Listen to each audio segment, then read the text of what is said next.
So we're going to start the course out by talking about the definition of graphic design. What is graphic design and how does it differ from art? So basically, just the technical definition of graphic design is the art or skill of combining text and pictures in advertisements, magazines, or books. When you start thinking about that, it's important for you to understand also what graphic design is. It's basically a visual representation of an idea. So designers start out with a problem that they end up solving through the visuals they create. These visual elements include text, imagery, illustrations, or a combination of all three. And it's important to understand also that graphic design always starts with a client. You're not the client. You don't decide the problem. The client or the organization that you're working with creates the problem that then you as a designer will solve. It's important for society, and design really matters because it drives the economy, it provides important information to the public, and it promotes research and development of goods and services. It can serve commerce or it can serve society. And another important thing to understand is often designers don't create every visual element that they put in the work. Sometimes they're given photographs, they're given graphics or charts, or they might be given the text or the font. Other times they might create the graphic, or they might create the image, or they might design a font to be used for the text. How is design different than art? Art has no end. There are no preconditions. An artist decides what they want to create based on something that can be beautiful. It can be something that they're trying to communicate or educate the public about, but it's always their own decision about what gets created. Design, on the other hand, has to serve the client's interests. And often in design, these components already exist: text, photos, formats, colors. And your role as a designer is to put these things together to communicate the message that you're given. There's different kinds of graphic design. So one important thing we'll be doing in this class is we're going to be creating icons and logos.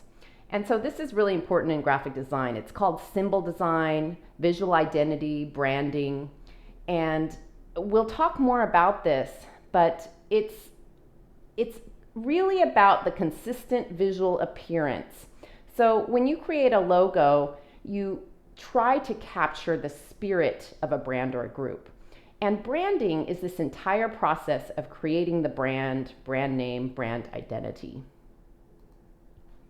There's also print materials in graphic design. So often designers design letterhead, packaging, posters, brochures, diagrams, for example, maps, marketing materials. They might do book layouts, magazine layouts, newspaper layouts, billboards. There's environmental graphics that designers create. Think trade shows, the signage for airports, museums, installations, navigation systems, outdoor signage for buildings. So there's all of these different graphics that need to be placed in an environment to communicate to the audience that experiences that environment. There's advertising and there's web design. So we'll start out with icons and logos and kind of talking about how important these are in the process for designers. So this is a really famous logo. You've probably all seen it, and it has an interesting history. It was created by William Golden, who was the creative director for CBS in 1951. And Golden's original inspiration came while he was kind of driving through Pennsylvania Dutch country. And he became intrigued by the hex symbol resembling the human eye drawn on Shaker barns. And these symbols were put there to ward off evil spirits. He also came across a drawing in a Shaker art book from the 1850s that looked like this eye. So here's kind of an example of something he probably saw while he was driving around. And he then created the CBS logo based on this idea. And logos are, like I said, important because they try to capture the spirit. They try to convey information and capture the spirit of the organization. They also have specific requirements. Usually logos are used in a lot of different places. You might use them on a website, you might use them in a television commercial, you might use them in print material. So they have to be simple enough to not overwhelm everything else that's in the design. And you can see the CBS logo does this beautifully. You can put this logo almost anywhere and it works. It adds, it doesn't detract or make the viewer focus too much on it. It's a really simple, elegant design. There's also the ABC logo. This is for the American Broadcasting Company, designed by another famous designer, Paul Rand. You'll probably look at some of these designers I'm talking about in this lecture for your designer research project, which is going to be due next week. And there's the Nike logo. So if you notice, of the 3 logos I just showed you, they all have a simplicity about them. They aren't overly complicated, and they are seamlessly going to fit in a lot of different situations. So the Nike logo also has an interesting history. It was designed by Carolyn Davidson in 1971, and she was just this young student at Portland State University. She was doing some freelance work, and one of her teachers asked her to design a logo that could be placed on the side of a shoe. She handed him this swoosh, and he handed her $35. In the spring of 1972, the first shoe with the Nike swoosh was introduced, and the rest is pretty much history. Later, she made a lot more money than that on this design, by the way. A couple of other designs, Paul Rand again. You can see the IBM logo. So those stripes were there to suggest speed and energy. The Westinghouse logo was also designed by Paul Rand. Circles are often used in logos because they contain the graphic. And the UPS logo, United Parcel Service. So Paul Rand was an amazing logo designer, and many of these logos that we've grown up seeing were designed by him. Another important designer we'll look at is Saul Bass. He designed the AT&T logo, the Quaker Oatmeal logo, and the United Airlines logo. So logos are these symbols, and they can come from many different places, many different ideas, and they're usually a simplification or an abstraction of that idea.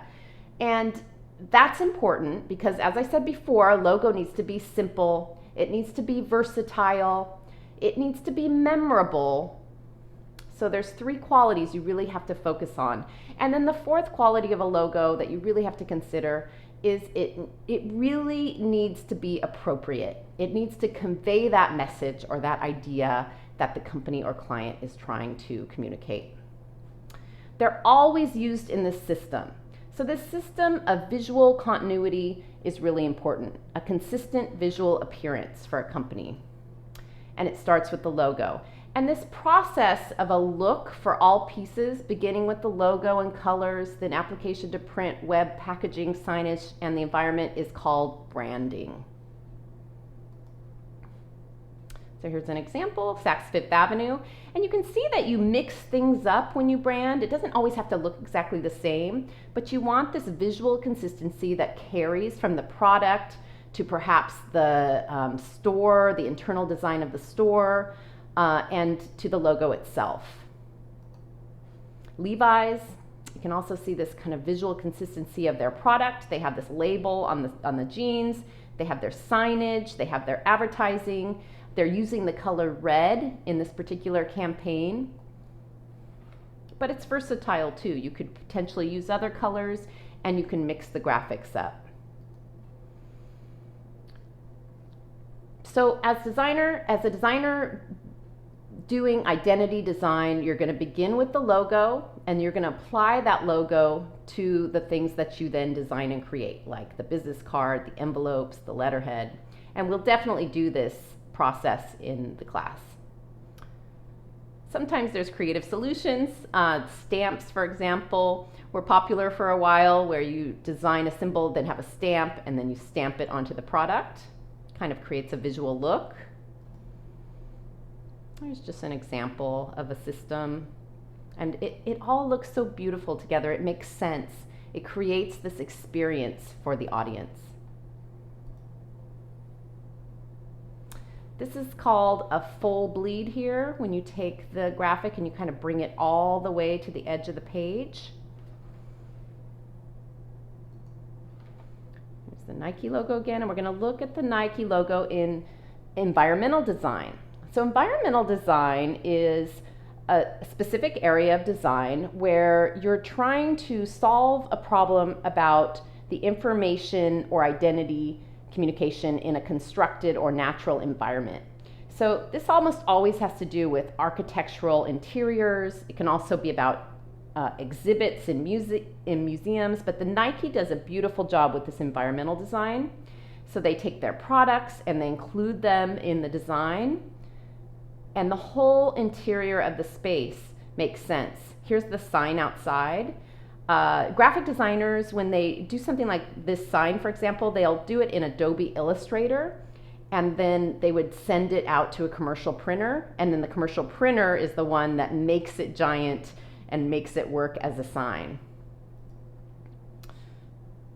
Here's Nike Town, and you can see these beautiful ads. The products are always laid out in a very specific way. Ben & Jerry's are also famous for their environmental design, and they're just so much fun. So they have all these colors, all these playful graphics, and their whole factory is just considered from the very basic elements like the design of the products themselves to the design of the actual machinery and factory that the product is being made in.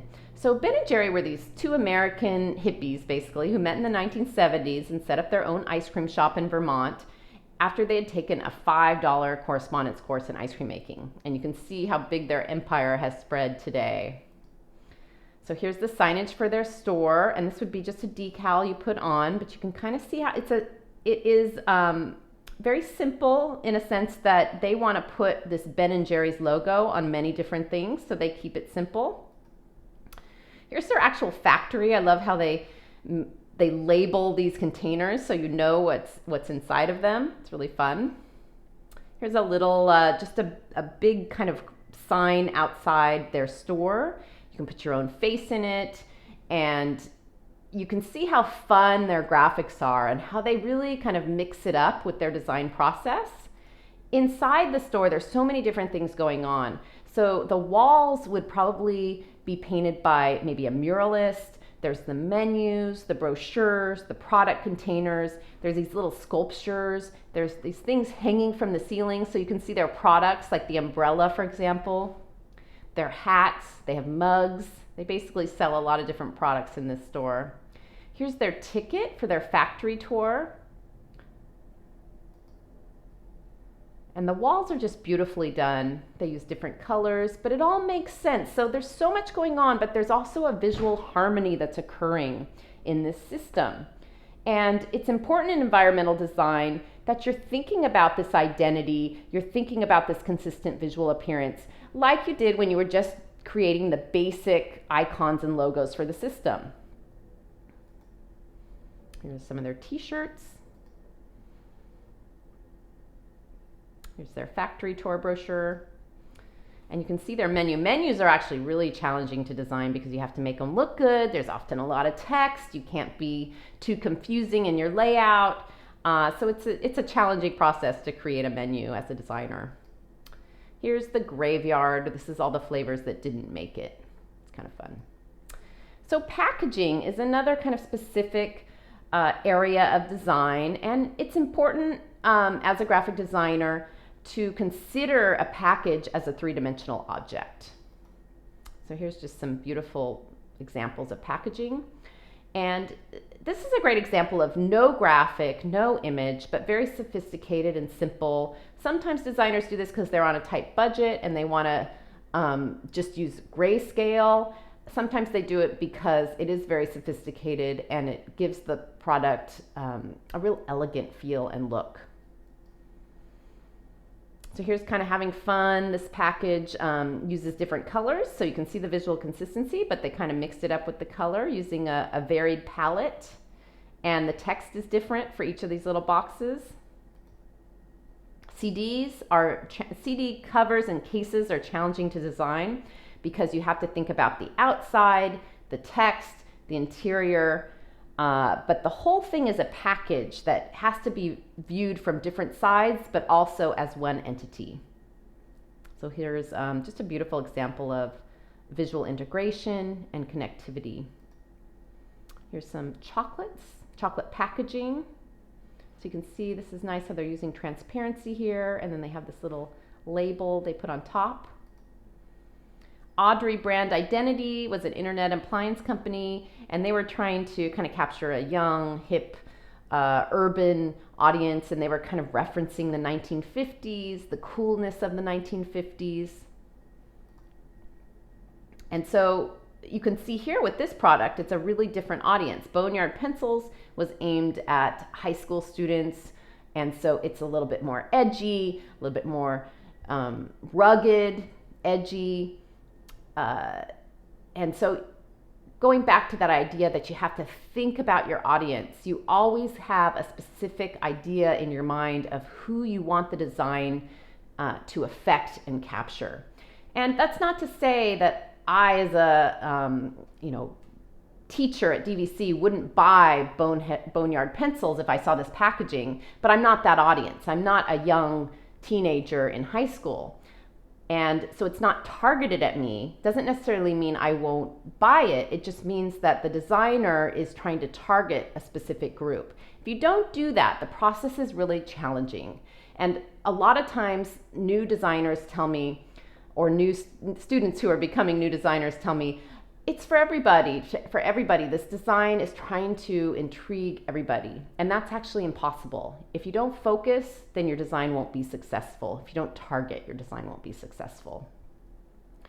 Posters are probably the funnest thing to design. They're big, they're beautiful. Often you don't have a ton of text you have to deal with, and there's a real clean message that you're trying to communicate. And we will design a poster in here. We're going to also be talking in this class about type terms. Often in design, you're dealing with type, almost always.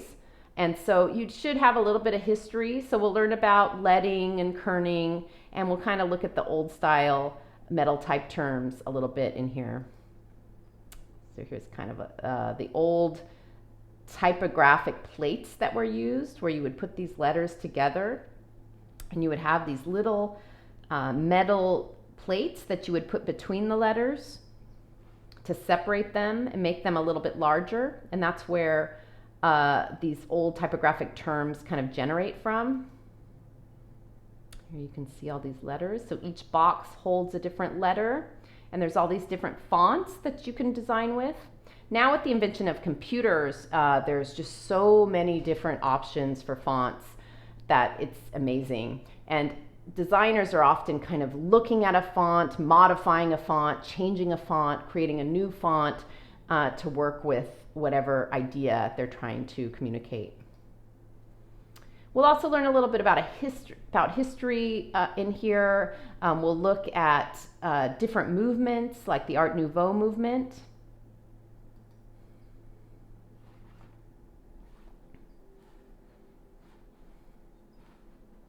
Here's the Unita Biscuit Boy, and he was the corporate symbol of the National Biscuit. So it's kind of fun as when you look at these old advertisements or this old signage, these old logos from the late 1800s to early 1900s.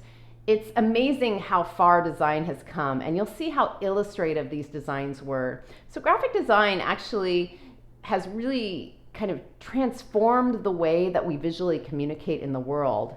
And it all started in kind of the late to mid 1800s. Here's Coca-Cola. Coca-Cola has been around for a long time. Their logo was inspired by Art Nouveau, and it's been extremely successful. This is the original advertisement for Coca-Cola. It was called Coca Wine, and it was supposed to be almost like a medicine to help with fatigue of mind and body. Text and letter design we're going to be just really thinking about letters as shapes in here. And we'll be learning about serif, sans serif fonts. We'll be talking about the spacing between letters and how it can affect the way the viewer perceives the design, if there's too much or too little spacing. So letters are very important, fonts are very important. It's all part of graphic design.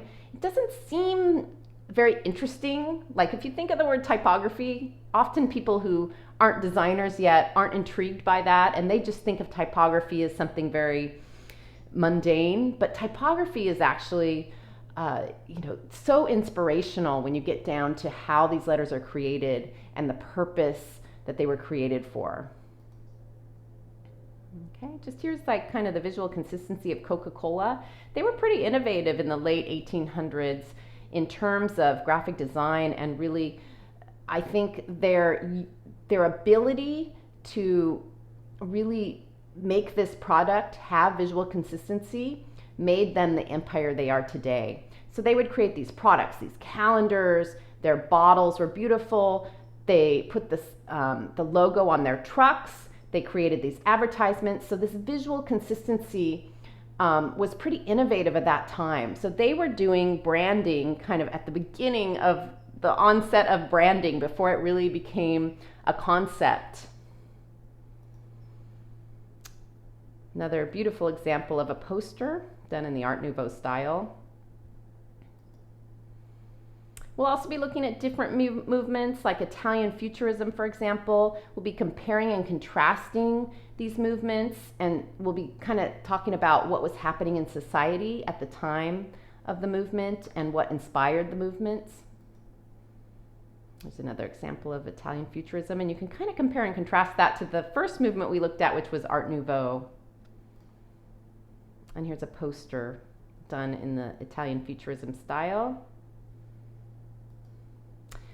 So a great organization to look at is AIGA if you want to like really look at poster design and look at some really beautiful, amazing posters. You can go to their website.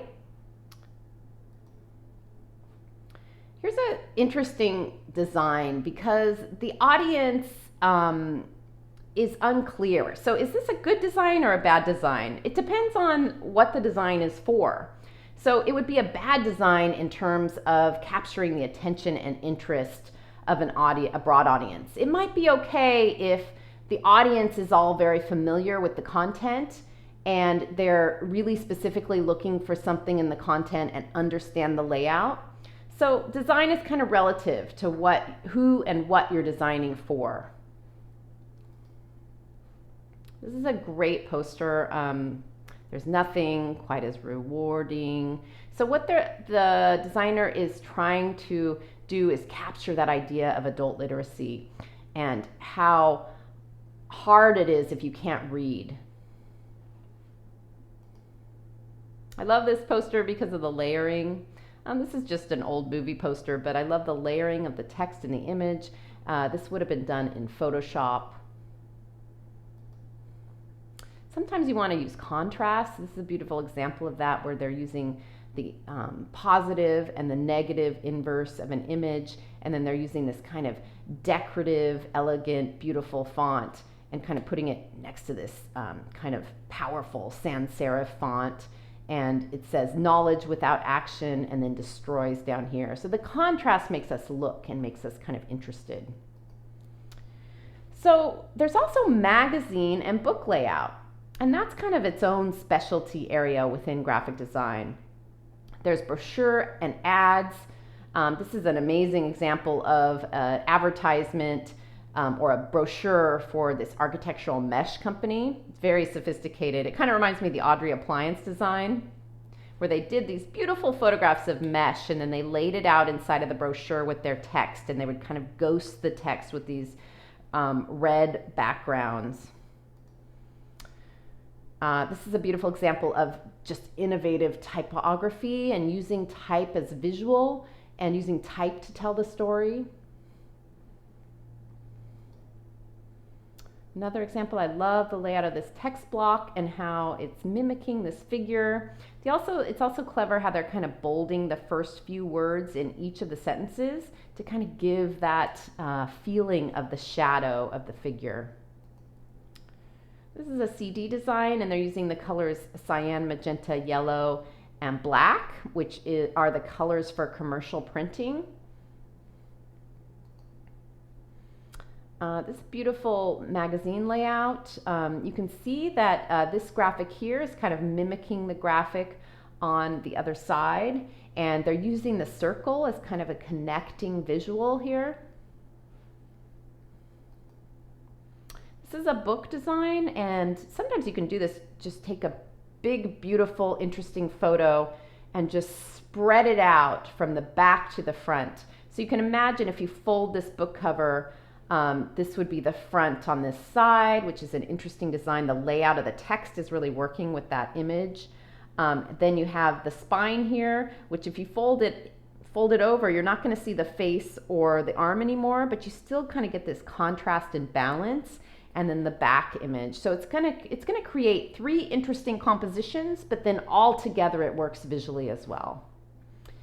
And then they use this little border down here to get the rest of the information in. So sometimes that's really effective. If you can't put the text in the space because the image is kind of too overwhelming, or it's just you're not able to kind of fit it in, you can take a color or a texture and kind of make a big shape at the bottom or at the top and then lay out the rest of your text.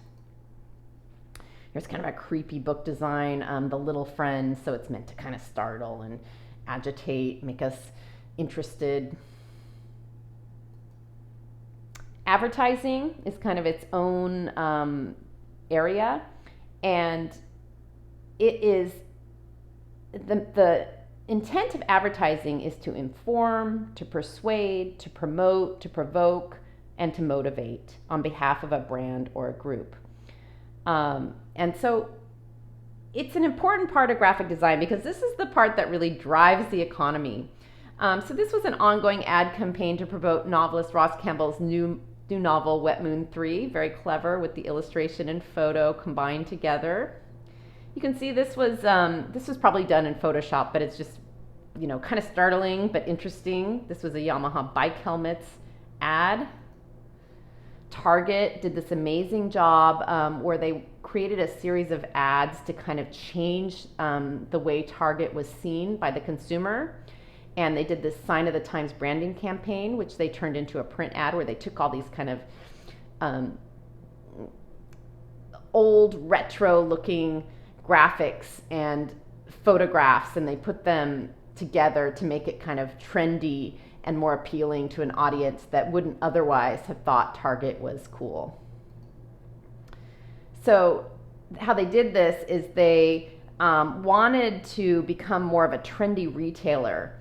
And so they did these things like they put a cat bed on top of this amazing model's head. So she looked like this old stylish model from like the 40s, 50s. And they took like this is a vacuum cleaner, and they made it look like bagpipes. And so they were really clever in the way they laid their imagery out. And then notice up here this little Target logo, which seamlessly goes into all of the advertisement. And it works. It's a dual message. It's conveying the idea of the target, the literal target, and it's just working with the advertising campaign. And the idea being Target is both practical and stylish at the same time. And I think this was very effective. And it did ultimately attract a whole new segment of society to come and shop at Target. And there's environmental design. So environmental design solves problems about information or identity communication in constructed or natural environments. So we're thinking about architectural interiors or exteriors here.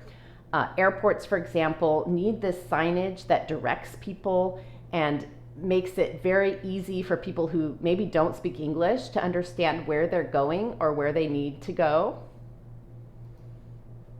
So there's some signage at an airport. Museum installation always has this really amazing environmental design. It kind of has to go with the artwork. It has to enhance the artwork. And so this was one room, and it's in an exhibition called Architecture and Design. This was another room in the museum, and you can see how different it is depending on what they're placing in the actual area. They need to think about the colors, they need to think about the text that they're going to place on the walls, and it all has to kind of seamlessly make the artwork the focus.